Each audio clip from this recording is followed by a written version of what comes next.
अस्सलाम वालेकुम नाज़रीन, न्यूज़ 13 रखे सब पे नज़र, सबकी खबर।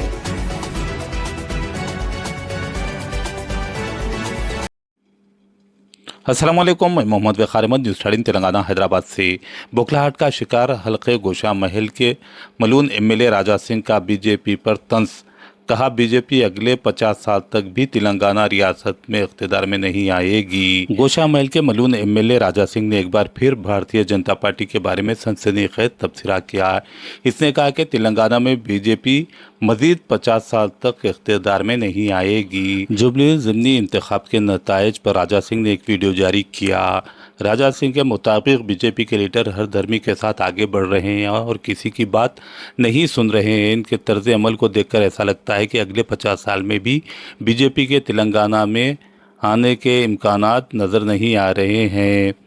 इसने बीजेपी के मरकज़ी वज़ीर जी किशन रेड्डी से अपील की कि वो बराए करम तेलंगाना रियासत में बीजेपी को ख़त्म होने से बचाएं और वोटरों को अपनी तरफ कैसे राग़िब करें ये जानें और इंतखाबात को कैसे कामयाब करना है, यानी इंतखाबात कैसे जीतना है, वो पहले सीखें।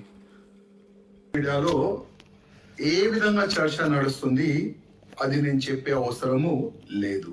ఇవాళ నవీన్ యాదవ్ గారు కాంగ్రెస్ నుంచి గెలిచినారు. నా నుంచి నవీన్ యాదవ్ గారికి శుభాకాంక్షలు ఎమ్మెల్యే అయినందుకు.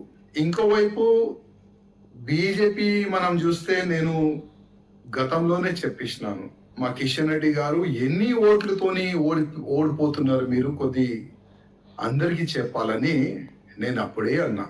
ఎందుకంటే ఇవాళ నేను పార్టీ నుంచి బయటికి ఎందుకు వచ్చినాను, ఎవరు వస్తారు చెప్పండి.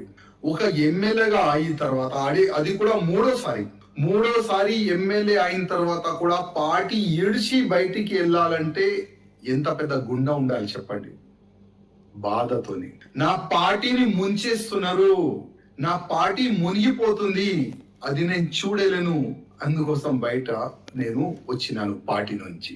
కనీసం జూబ్లీ హిల్స్ ఎన్నికలు రిజల్ట్ వచ్చిన తర్వాత నేను మా కిషన్ రెడ్డి గారికి, మా బండి సంజయ్ గారికి, మా లక్ష్మణ్ గారికి, ఈ ముగ్గురు చాలా పెద్ద నాయకులు, కేంద్రంలో ఉన్న పెద్ద నాయకులతోని డైరెక్ట్ టచ్ లో ఉన్న నాయకులు, పెద్ద పోస్ట్ లో ఉన్న మా ఈ ముగ్గురు నాయకులతోని నా ఒక నివేదిక, జూబ్లీ హిల్స్ రిజల్ట్